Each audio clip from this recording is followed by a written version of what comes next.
الرحمن الرحيم الحمد لله والصلاة والسلام على حبيبنا رسول الله وعلى آله وصحبه ومن اتبع هداه أما بعد. Our last discussion, we ended off with some of the benefits and some of the fawaid for a student of deen and a talib al-ilm, the seeker of divine knowledge, and some of the things that is recommended for one to read, one to do, and one to consume as well, and what not to, some of the things that one should not be consuming in order to increase the memory loss. And what follows is a next chapter where the author speaks about the benefits of the books of our predecessors and the superiority thereof. Meaning that the importance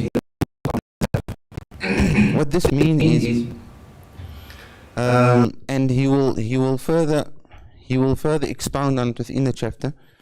But what he means by this is the importance of not losing sight of the books of the predecessors, and understanding that within those books there are many benefits and many secrets and many asrar and anwar, secrets and light, that one may or may not find within the more contemporary books.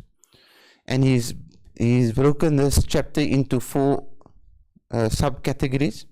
The first one is fi bayan al-ilm al-nafi', and he speaks about what is beneficial knowledge and the importance of it. And then he goes to the different the benefits of the books of the salaf, of the predecessors, over other books. And then he goes in the third chapter, he discusses books that are recommended to read. And in the fourth and the last chapter, or sub-chapter in this chapter, under this chapter, or subcategory under this chapter, the fourth one is where he speaks about books that it's recommended not to read. So, Bismillah ar-Rahman ar-Rahim, he says, Al-Fasl al-Awwal fi bayan al-ilm al-nafi'. The first chapter, he speaks about beneficial knowledge, clarifying the beneficial knowledge. قال رسول الله صلى الله عليه وسلم. This hadith is narrated in the Musannaf ibn Abi Shaybah and Tirmidhi and others, where the Prophet sallallahu alayhi wasallam said, Al-ilmu ilman, فعلم في القلب فذلك العلم النافع وعلم على اللسان فذلك حجة الله على ابن آدم. He says knowledge is of two types. Knowledge is of two types. The first one is knowledge that is within the heart. فذلك العلم النافع, that is known as beneficial knowledge, meaning knowledge that will be of benefit to the person, knowledge that will be a means of empowering the person in the dunya and the akhirah. فذلك العلم النافع وعلم على اللسان. And the second type of knowledge, he says العلم علمان, knowledge is of two types. علم في القلب, knowledge that is within the heart, and that is the beneficial knowledge. وعلم على اللسان, and knowledge that is only on the tongue. Knowledge that is only on the tongue. فذلك حجة الله على ابن آدم. He says that knowledge that is only on the tongue is Allah's proof and testimony against the son of Adam. Meaning on the day of Qiyamah, Allah will say, you had the knowledge, but why did you not act upon it? يا أيها الذين آمنوا لما تقولون ما لا تفعلون كبر مقتا عند الله أن تقولوا ما لا تفعلون. Oh, you who believe, why is it that you speak things but you don't act in accordance to what you say? Do you not know that it's a great sin that you do something, that you say something, and you do not do what you say? You do not act upon it. فذلك, so the meaning of that is فذلك حجة الله على ابن آدم. That will be Allah's proof on the day of Qiyamah against that slave. Against that slave. يا يؤتى بالعالم, a alim will come on the day of Qiyamah. Then Allah Ta'ala will say, what did you do with the ilm that I gave you? And say, Ya Rabbi, fa'altu wa fa'altu wa fa'altu wa fa'altu. I did and I did and I did and I did and I did this and I did that. And Allah say, Kadhabt, you lied. إنما تعلمت ليقال أنك عالم. You rather you seek the knowledge of people can say you are عالم. خذوه إلى النار. Take him to the fire. والعياذ بالله. قال وكان الإمام مالك رحمه الله تعالى يقول ليس العلم بكثرة الرواية وإن العلم نور يقذفه الله تعالى في القلب. Very very important famous statement by Imam Malik. May Allah subhanahu wa ta'ala have mercy on him. He says ilm is not through abundance of narration. Kan ek praat van mooi stories vertel. ليس العلم بكثرة الرواية. Ilm is not with abundance of narrations. إنما العلم, what is ilm? نور. It is a light which Allah Ta'ala casts within the heart of the slave. That is ilm. نور يقذفه الله تعالى في القلب. And therefore the essence of knowledge is when it settles within the heart and not on the limbs, not on the tongue. As you can, from the previous narration, العلم في القلب, knowledge should be in the heart and not in the tongue. So the essence of the knowledge is when it settles on the heart or in the heart and not on the tongue. And therefore Al-Imam Idrus bin Umar al-Habshi, he says العلم إن وقع في القلب فهو نور وإن وقع على اللسان فهو نار. He says knowledge, if it falls, if it settles in the heart, then it is nur, it's light. وإن وقع في النفس, but if it settles in one's nafs, then it is nar, not nur, nar. Nar meaning it is fire. What the meaning of it is fire? Meaning it's just, it won't bring the person, it will give him the external appearance of light, but within reality it is actually not light. So what fire, one of the many uses for fire is that some people use it for light. If you're in a dark place and they light the fire, so it creates somewhat some sort of light. But is fire intended for light? It's not intended for light. So the person, it will be perceived as if he has light, but in reality it is actually punishment. In reality it's actually a punishment. نعم. فإن العلم, and another important thing that we also may derive from the words of Imam Idrus bin Umar al-Habshi is that knowledge, if it falls in the right place, it is beneficial. But if it falls in the wrong place, it becomes harmful. If you take by way of example fuel and you throw it in your motor vehicle, it is beneficial because it can cause you to be able to ride with the vehicle. It's a medium of conveyance.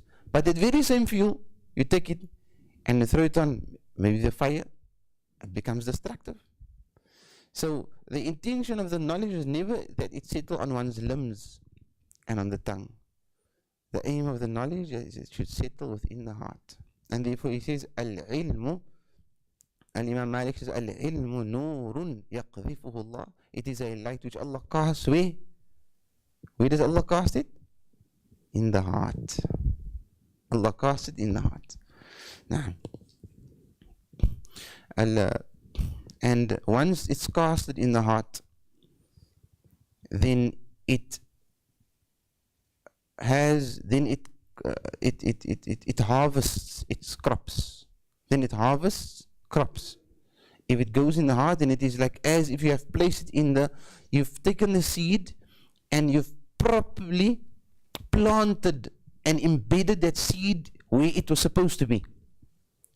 And by planting that seed and embedding it where it's supposed to be, you can now watering it. By watering it, you can expect to have a sprout or a seedling. If you take the seed and you put the seed in the wrong place, you put it in throw it on a piece of concrete or on a tile, and then throw water on top of it, it's not going to carry any fruits. It's going to rot, it's going to dry, and it's going to disintegrate. But you put it in the proper place, then it will bear its fruits, and it will harvest its benefits.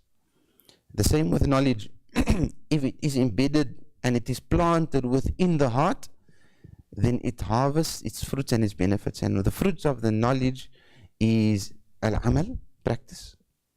And one of the signs is humility. One of the greatest signs of knowledge is humility. إِنَّمَا يَخْشَى اللَّهَ مِنْ عِبَادِهِ الْعُلَمَاء.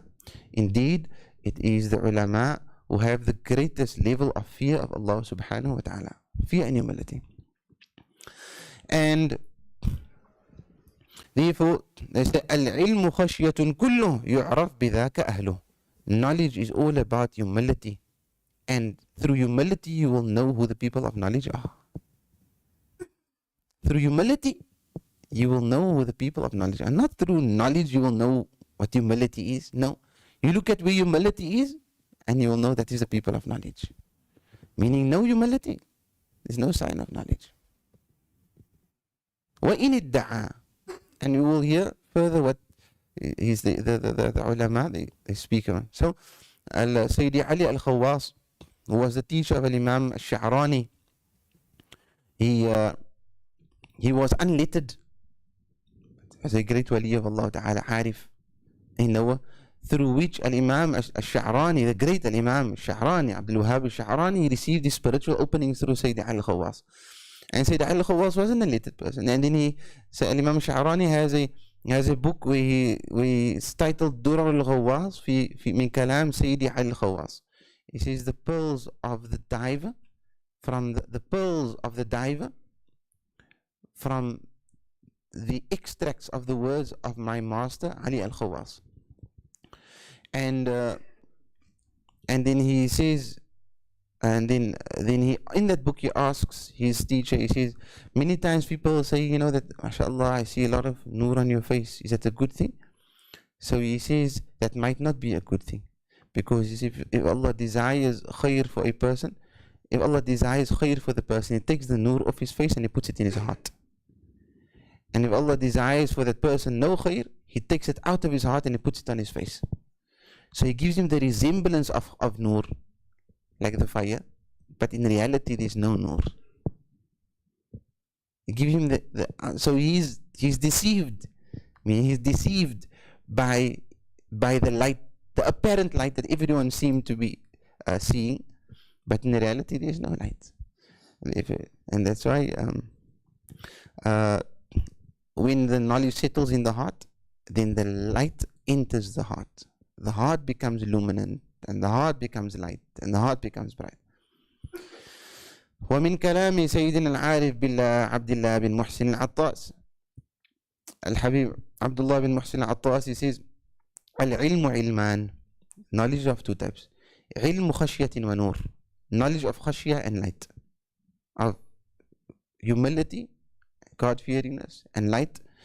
And this type of knowledge, كلما ازداد الإنسان منه زادت معرفته بنفسه وتحقق أنه لا يعلم من العلم شيئا. And this type of knowledge, the more you increase in it, the more you come to know yourself. The more you increase in it, the more you come to know yourself. كلما ازداد الإنسان منه, the more the person increases in this type of knowledge, this knowledge of khashya and nur, not the nar, not the fire, the nur, the one that is light.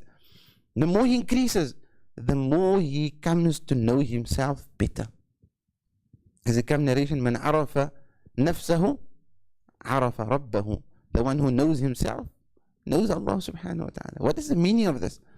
It means tahaqqaq. He will have tahaqquk, he will have realization that he knows nothing.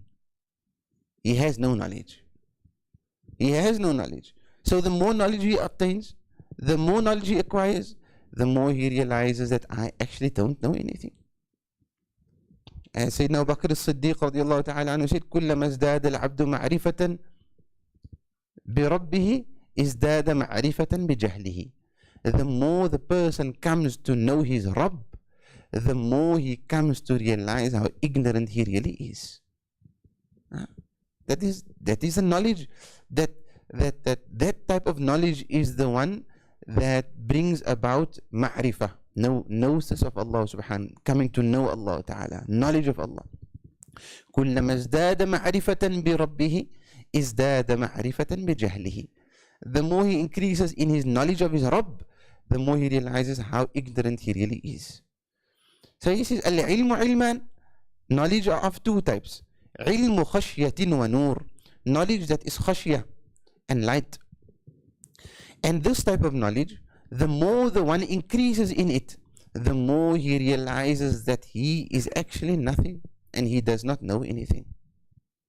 وعلم اللسان, and he says the second type of knowledge is the external knowledge, the knowledge that is just on the tongue. كلما ازداد الإنسان منه, the more he increases in that kind of knowledge, ازداد دعوى, the more he starts claiming, the more he thinks he knows, he can say, the more he can articulate. وظن أنه لا يوجد في العلم مثله, and he thinks the more he attains, he says, oh, there's no one like me now, there's no one that has the knowledge that I have. Nou, ek het nog kwaai gepraat. Daar was 'n kwaai stukkie wat ek nog gesien het. And the more knowledge he increases, the more he thinks, لا يوجد في العلم, there's no one like me. There's no one like me. And that is the path of أنا خير منه خلقتني من نار وخلقته من طين. I'm better than him. You created me from fire and you created him from نعم. And that is the knowledge that is on the tongue. And therefore the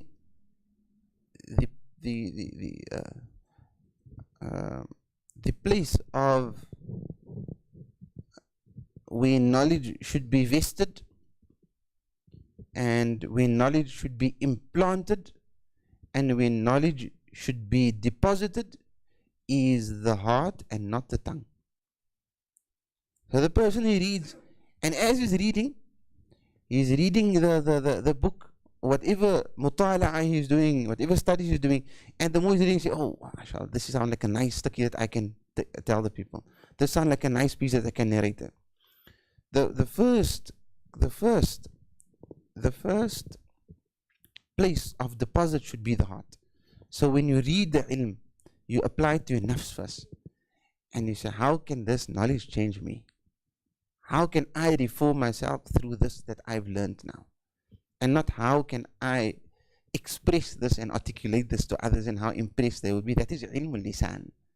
That is the knowledge of the external knowledge of the tongue. وفي الأثر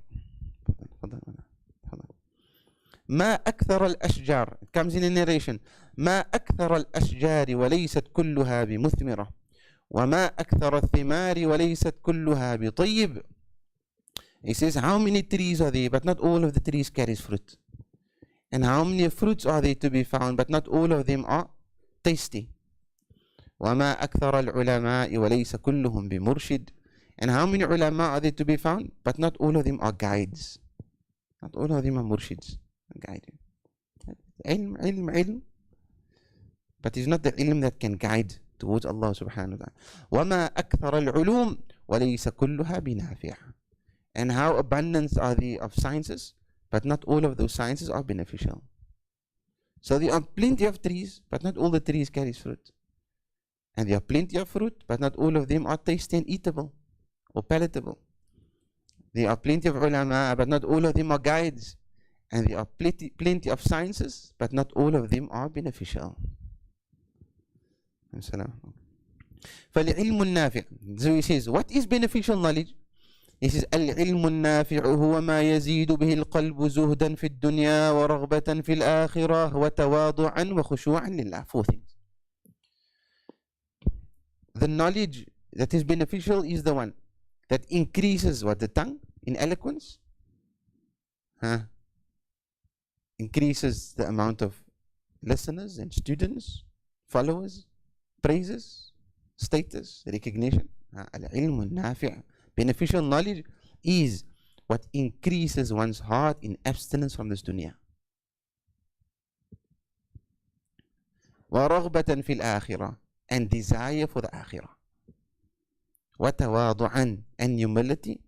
وخشوعا لله, and fearing Allah Ta'ala. Subservience to Allah. That those 4 signs are the signs of beneficial knowledge. Knowledge that are beneficial. Increases the heart in abstinence for the dunya and greater yearning for the akhirah, which is almost like a natural consequence. The more you desire the akhirah and Allah, the more you start detaching yourself from the dunya. It cannot be possible for you to constantly cling and attach to the dunya and claim that you want to attach yourself to Allah Ta'ala. It is 2 things and they are opposites. If one settles within the heart, the other one leaves.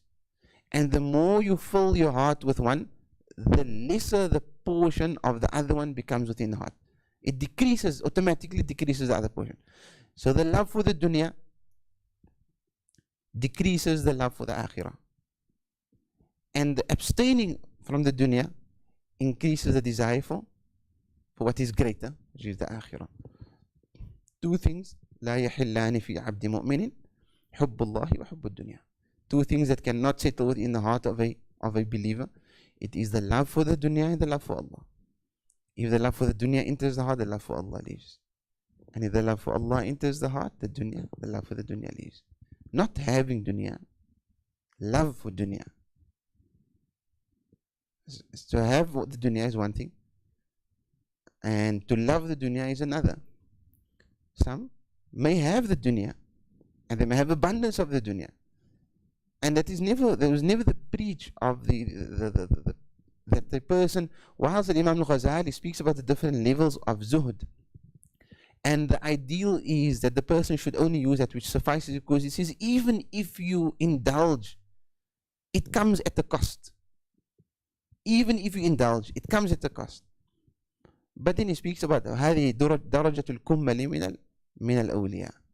But he says the idea was never to completely cut yourself off from the dunya in its totality, but rather to engage in the dunya and the extent that it doesn't come at the expense of your akhirah. To engage in it, that it doesn't come at the expense of your akhirah. And a greater level than that is to engage in the dunya whilst increasing your level in the akhirah. You're yearning for the akhirah.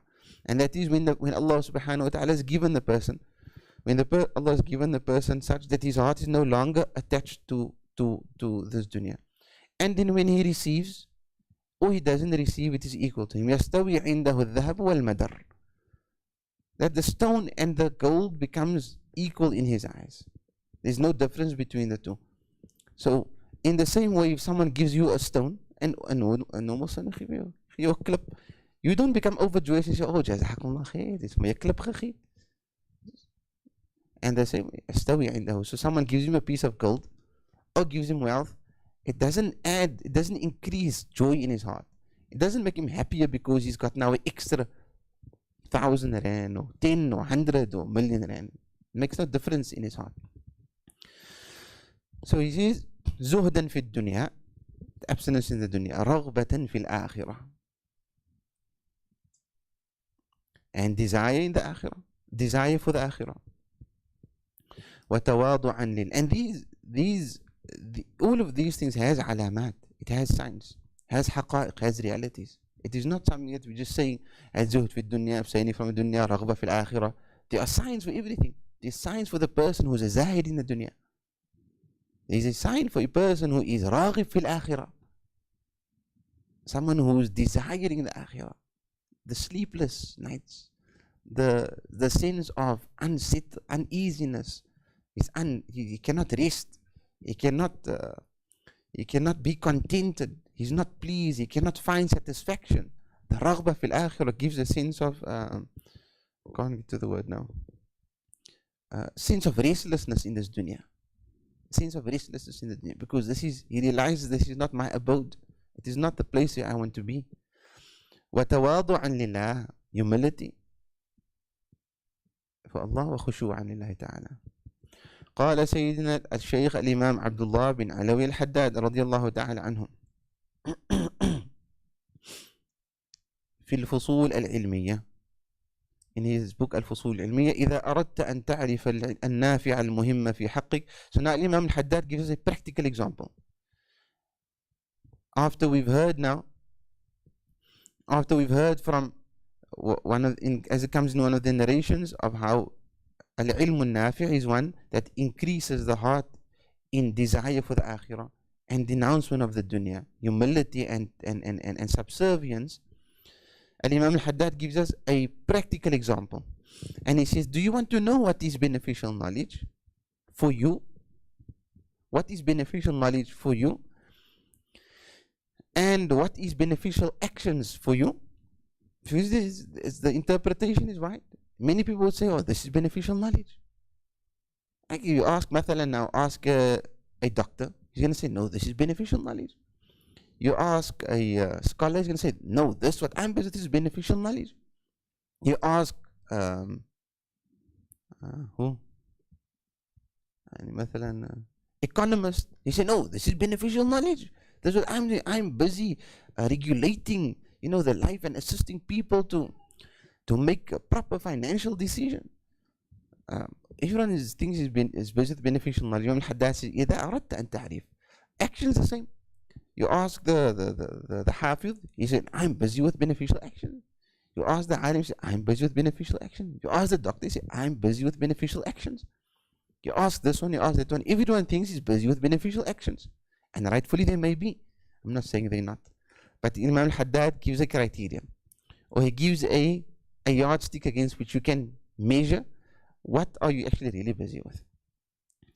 He says, if you want to know knowledge that is important and actions that are beneficial for you, and what is best, al-anfa' wal-aham for you, فَاسْتَحْضِرْ فِي نَفْسِكَ. Then present to your heart أَنَّكَ تَمُوتُ غَدًا, that you will die tomorrow. Present to your heart that tomorrow you're going to maningal. Right? وَأَنَّكَ تَصِيرُ إِلَى اللَّهِ, and that you are now going to be standing in front of Allah. وَتَقِفُ بَيْنَ يَدَيْهِ, and you will be standing in front of Allah. Picture this. I pass away tomorrow, I'm going to be standing in front of Allah, and I'm going to be now questioned by Allah subhanahu wa ta'ala. فَيَسْأَلَكَ or فَيَسْأَلُكَ, and then He asks you عَنْ كُلِّ شَيْءٍ, He asks you about everything that you know of your knowledge and of your a'mal, your actions, and all your states, وَجَمِيعًا شُؤُونِكَ وَأَحْوَالِكَ, all your states and affairs. ثُمَّ تَصِيرُ إِلَى الْجَنَّةِ, and the end of this interrogation that will happen, where Allah will interrogate you and question you, it's either إلى الجنة or إلى النار. So now, I'm going to be standing in front of Allah. Allah will interrogate me, and He's going to ask me about my knowledge, my actions, my states and my affairs. And the culmination of this interrogation will be one that will either lead me to Jannah or it will lead me to Jahannam. Wal-iyadhu billah, ya Rabbi sallim. So he says, فَالْمُهِمُّ النَّافِعُ, that which is important and beneficial is at that time when Allah is interrogating you, you would wish that you had and you would wish that you acted upon. The first thing that comes to your mind that you'd like to present to Allah, he says, فالمهم, I'm going to read the Arabic, هو ما تجده عند ذلك الاستحضار. When you are recollecting, or when you are picturing that hypothetical inevitable situation, that you're picturing that hypothetical now situation which is inevitable for us, right? When you're picturing it, at the time when you are answering and Allah is asking you, what comes to your mind first that you would like to present? You always try to put the best first, right? You always try to put the best first. So putting your best foot in the door, what is that action that you would like to present to Allah first? What are those knowledge that you would like to present to Allah first when Allah asks you? Your ilm, what did you acquire? Your actions, what did you do? Your life, what did you do? What do you want to present? What do you want to present to Allah? Whatever you at that point in time would like to present, that is most beneficial to you, and that is the best. That is al-ilm al-nafi' wal-amal al-nafi'. You would like to present to Allah subhanahu wa ta'ala that, oh Allah, I was busy studying the markets, or would you like to present to Allah, oh Allah, I was busy reading the Quran? Would you like to present to Allah subhanahu wa ta'ala that I was busy mathalan now, I was surfing, I was running on the beach, I was hiking? Or would you like to present to Allah Ta'ala that I went out in da'wah, calling people? I walked to the masjid. Which of the two? Both are good. One is you, mashallah, you did some hiking and you bettered your physical ability, and the other one is you increased your spiritual ability. So which one would you like to present to Allah? And it's not that the other one is wrong. It is a matter of now prioritizing. That's what Imam al-Haddad wants to get down to. It's a matter of prioritizing. If you know now that on the day of Qiyamah you would like to present to Allah a slate that has masjid, Quran, knowledge, da'wah, khidmah, if that's what you want to present to Allah, then make that a priority in your life. Make it a priority in your life. The other stuff, yes, la ba'sa bihi. If you want to do your hobbies, or you want to engage in other things that is halal, that is mubah, no problem in doing so. But prioritize that which requires to be prioritized. And emphasize that which you would like Allah Ta'ala to place you would like to emphasize or place emphasis to in front of Allah on the day of Qiyamah. And to be honest, this is my feeling, and I have with ulama and seen it in the gathering, and how I honestly feel is that one of the greatest downfalls of us as I'm not even speaking about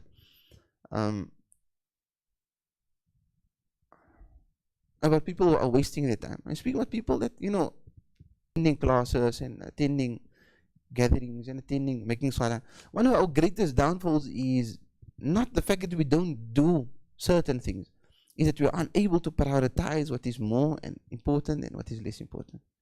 That is one of the greatest things and it's not a thing that happens overnight. It's not a thing that happens overnight, but it is one that requires muwadhaba. You must constantly hold yourself accountable for, is this a priority? Is this, as they call it in today's terminology, is it a need or is it a want type of thing? So that want and need, that need is that I need to attain the pleasure of Allah, and I need to enter Jannah, and I need to be in the company of Rasulullah. That is needs. That is, now I want to have a better house, and I want to, which is not wrong, but I need to have a good ending. I need to have a husnul khatimah. I need my qabr to be light. I need it to be expansive. I need my scale of goodies on the day of Qiyamah to tip. I need to be able to cross the sirat. These priorities should be in front of one's eyes all the time. وقال سيدنا الإمام أحمد بن زين الحبشي. And then, so I missed the part. He says, فالمهم النافع هو ما تجده عند ذلك الاستحضار هو الأولى بك. He says what is beneficial and important for you is at the time when you are recollecting. So now you're standing in front of Allah and you are busy recollecting now what you would like to present to Allah.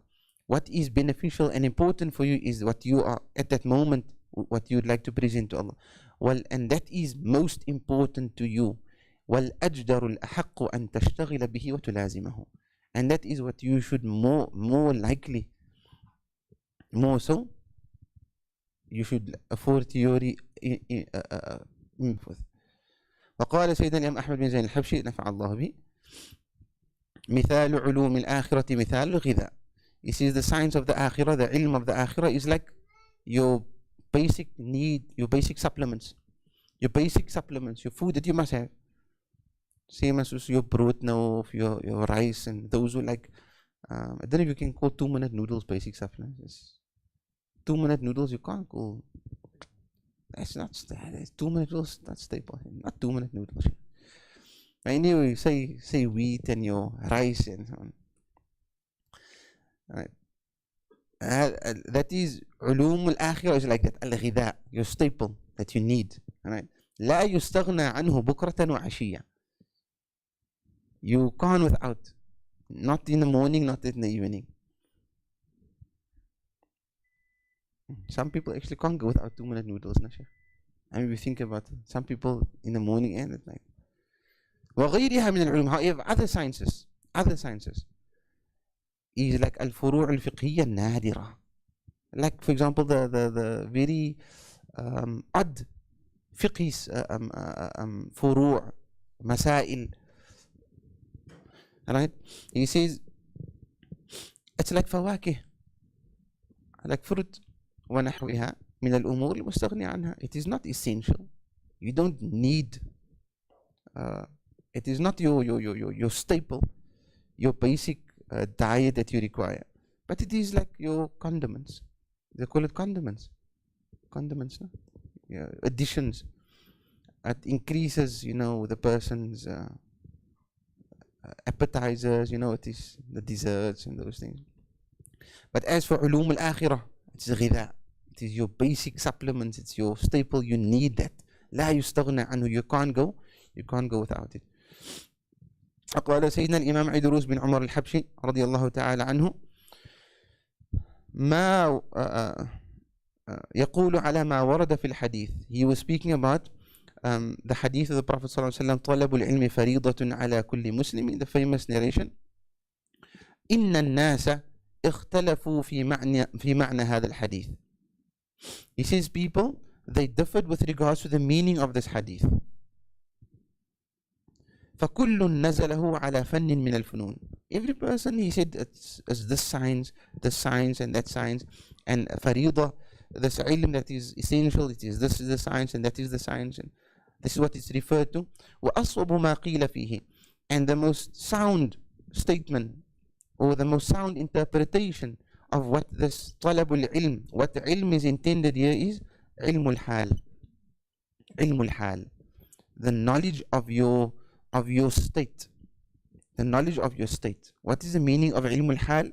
What does he mean here by علم الحال? هو ما يلزم العبد من حين يصبح إلى حين يمسي.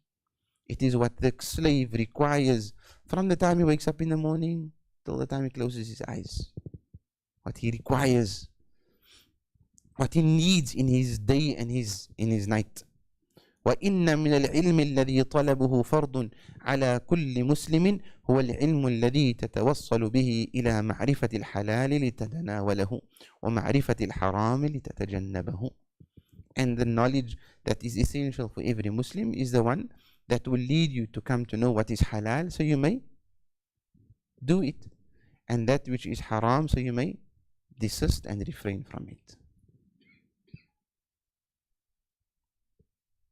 Na'am. So he says again that طلب العلم فريضة على, that the seeking acquisition of knowledge is essential, incumbent upon every believer. The meaning of what is the knowledge intended fard, obligatory knowledge here, the most sound what had been said is what a slave requires in his day and his night. You can't go without it during your day, and you can't go without it during your night. You need it. And that knowledge that will allow you to know what is halal, so you can perform it, you can do it, and what is haram, so you can desist and refrain from it. عرفت الحرام لا عرفت الشر عرفت الشر لا للشر لكن لتوقيه ومن لا يعرف الشر من الخير يقع فيه. I came to know what the evil is, not because of the evil itself, not intended for the evil, but to stay away from it. And the one who does not know the difference between good and evil, he will eventually fall into the evil. So that essential, what is haram, what is evil, so you can stay لا لفعله لا للشر ولا للحرام ولكن لتجنبه وتوقيه, but to stay away from it and to desist from it. وقال سيدنا الشيخ علي بن أبي بكر رضي الله تعالى عنه في معارج الهداية إن فرض العين من العلم ثلاثة أنواع. He says the فرض العين, the essential knowledge for every individual are three types. النوع الأول معرفة الله تعالى. The first one is to come to know Allah, ذاته وصفاته وأفعاله, Allah's being, Allah's صفات and Allah's أفعال. لتعرف أولا من تعبده وبالطاعة من تقصده. So you may know, who am I worshipping? what is the sifat of the one who I'm worshipping? And when you perform your ta'ah, your actions, who is it intended for? That is the first ilm, that is fardu ayn. And that would be your science of tawheed, عقيدة. النوع الثاني معرفة ما فرض على العبد في ظاهره من أحكام الشريعة وفوائدها البديعة. The second knowledge that is essential is to know what is incumbent for a slave in his external actions of the ahkam of sharia, the rules of sharia. And the third النوع الثالث ما فرض على العبد في باطنه وهو علم القلب المهم المتروك ويسمى الفقه الكبير. The third and the last of those three categories that are essential knowledge for every slave is what is essential for the person to know of his inner self, his batin. And that is the science of the heart. Al-muhim al-matruk, that is so important yet it is neglected. And it is called al-fiqh al-kabir, the greater fiqh. So three things. The one is to know Allah subhanahu wa ta'ala, Allah's dhat, His sifat, His af'al, so you know who you're worshipping and who you're intending through your worship. Second is to know what is fard for you to do and to desist and to stay away from of the ahkam of sharia. And the third one is to know the ahkam or the rules that relates the science of the heart. To know what the science of the heart is. What is the actions that are praiseworthy and what are the actions that are it's the opposite of blameworthy. What are the actions that are praiseworthy and what are the actions that are blameworthy? What are the actions that you should beautify your heart with, you should instill within you, and what are the actions that you should not? I'm not going to say rid your heart from, because inshallah most of you have good hearts, alhamdulillah. I need to rid my heart from, but beautify your heart with those beautiful traits and desist from the evil ones. Stay away from the evil ones.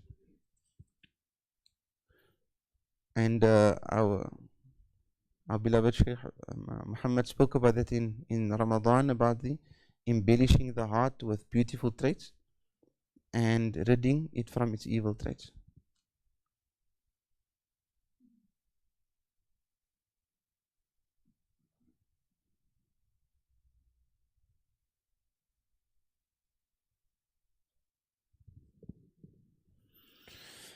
قال ورضي عنه, one of the 5th Hijri century scholars, as it mentioned in the Tabaqat al-Sufiyya, he is the author of Tabaqat al-Sufiyya. نعم, Shaykh Abu Abdurrahman al-Sulami rahimahullah, he said كل علم لا يورث صاحبه الخشية والتواضع. Every knowledge that does not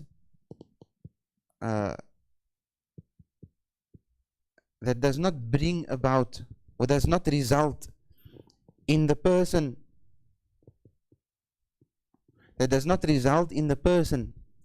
having khashiyah, subservience, fearing, God-fearingness, tawadu', humility, and nasiha lil khalq, advising creation, giving them sound counseling, ash-shafaqa alayhim, having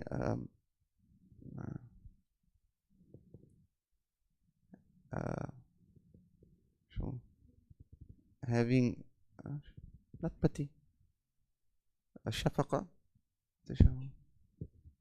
compassion towards creation, having compassion towards creation. ولا يحمله على حسن معاملة الله تعالى. Every knowledge that does not cause the person to have khashya, subservience, tawadu', humility, nasiha lil khalq, sound advice to Allah's creation, compassion towards them, does not result in the person having good mu'amala with Allah, interaction and dealing with Allah subhanahu wa ta'ala, does not fulfill his amana and does not go against his nafs. He does not go against his nafs. وَمُبَايَنَةِ الشَّهَوَاتِ, and does not stay away from his illicit desires. فَذَلِكَ الْعِلْمُ الَّذِي يَنْفَعُ, that is the knowledge that is of no benefit. That's non-beneficial knowledge. وهو الذي استعاذ منه النبي صلى الله عليه وسلم, and that's the one that the Prophet صلى الله عليه وسلم sought refuge from, or sought refuge from.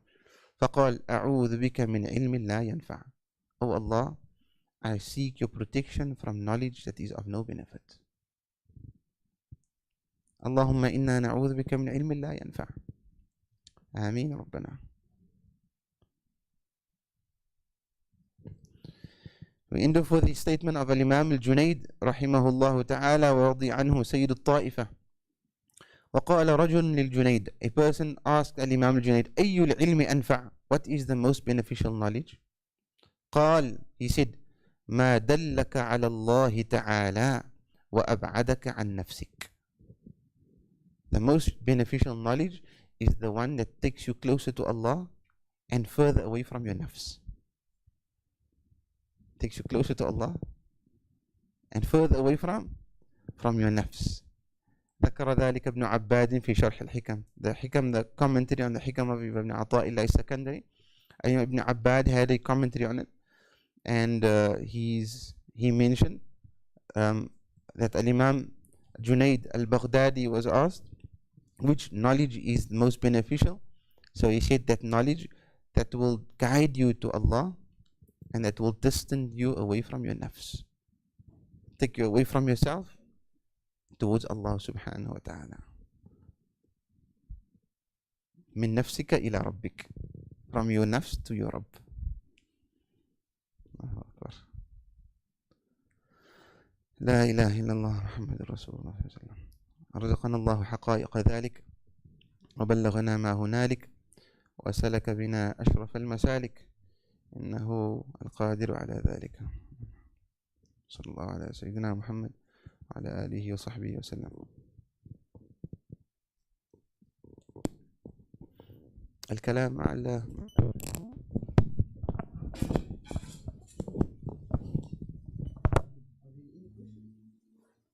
Any questions? هل من سؤال يقلقك ويؤرقك? That is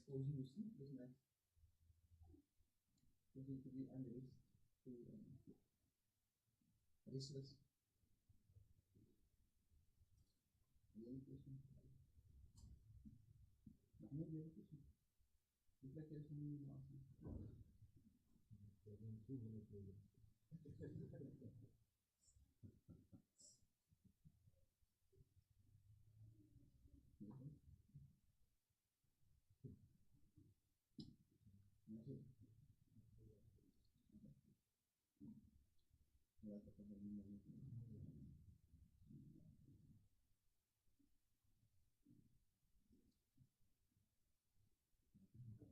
بما علمتنا ربي علمنا الذي ينفعنا ربي فقهنا وفقه أهلنا وقرابة لنا في ديننا ربي هذه الأخت أنثى وذكر ربي وفقنا ووفقهم لما ترتضي قولا وفعلا كرما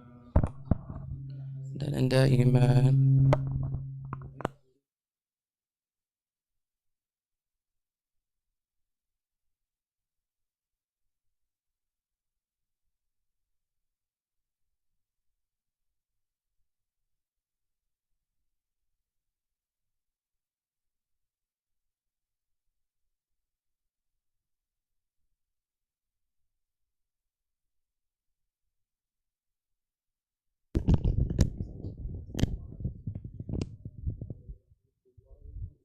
بهداك واجعلنا مما يسر في رضاك لا ترلل سواك ولا تجعلنا ممن خاف وصاك وحسبنا الله ونعم الوكيل ولا حول ولا قوة إلا بالله العلي العظيم وصلى الله على سيدنا محمد وعلى آله وصحبه وسلم.